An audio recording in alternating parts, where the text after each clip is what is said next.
दापोली तालुक्यातील केळशी परिसरात माकडांनी केळशी रहिवासी व्यापारी वर्ग, भाजी विक्रेते, वडापाव दुकानदार, शेतकरी वर्ग, बागायतदार यांना त्रस्त करून सोडले होते।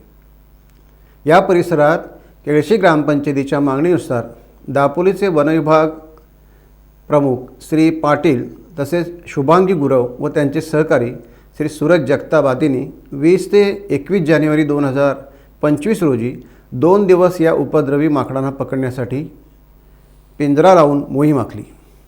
यावेळी सुमारे 96 माकडे पिंजऱ्यात पकडण्यात आली।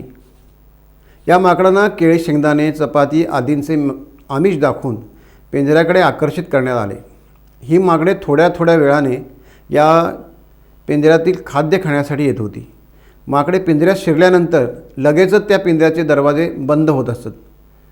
उर्वरित माकडे देखील अशीच पकडून न्यावीत असे केळशी गाववासी विनंती करत आहेत। वन अधिकारी यांना मदतीचा हात केळशीचे माजी सरपंच केदार पतंगे, नरेंद्र आंग्रे, उटंबर पोलीस पाटील श्रीकांत साबळे, बळीराम उके आदी ग्रामस्थ सहभागी झाले। वन अधिकारी वर्गाला ग्रामस्थांची मोठी साथ लाभली। टाइम्स डिजिटलला लाईक करा, शेअर करा, सबस्क्राईब करा आणि बेल आयकॉन दाबायला विसरू नका। Times digital.